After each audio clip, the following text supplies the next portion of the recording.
Hi friends, this is Tally from Dreamfire Studios, and I thought I would start a small series on some basic stitches, how to just kind of basic one-on-one for crochet stuff. We'll start with like a magic ring, how to make a chain, slip knot, things like that. So today I think we will start with slip knot and chain. So first thing we need to do, of course, is get all of our supplies. We have our yarn, and just for this I'm just using some basic Red Heart acrylic, scissors. Shouldn't really need to explain that one. I like a small pair just because I can get in really nice and close to snip the end if I need to. And then of course the most important thing, we have our hooks. Now depending on what you're making, it's going to of course depend on what hook you're using. For amigurumi, no matter the yarn, acrylic or plush or chenille, I like to use my 3.5 millimeter. Now this is the clover hook. I like the little handle on it better than just a basic metal hook. Or if I'm doing like bags, blankets, wearables, depends, of course on the pattern. I like to default to my 5 millimeter. You see the difference there? That's going to give you bigger stitches. But I like, again, like I said with my amigurumi, I like them nice and tight. Now you're also going to probably want to use a 3 or a 3.5 if you're doing like a wearable with really tight stitches, or you're using sport weight yarn or something.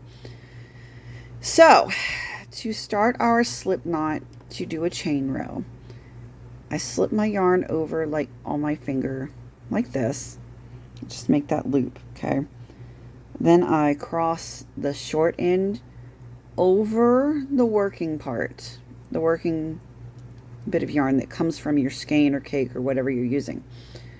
Slip your thumb through, grab the working yarn, pull through, and I'm pulling down on the short end as I do just to tighten up the knot there. Take your hook, slip it through your loop, and then I like to take both sides of the yarn just to tighten it up. And that gives you your working slip knot. Now, to start your chain, I yarn over and just pull through. Yarn over, pull through, yarn over, and pull through. And there you have a basic working chain. Yarn over, pull through. Ta-da! Now, say your chain gets like your loop there, maybe you stretched it or it's too far back or something, and you get a chain like that. It's not the same really as like the other ones, or it just looks kind of funky.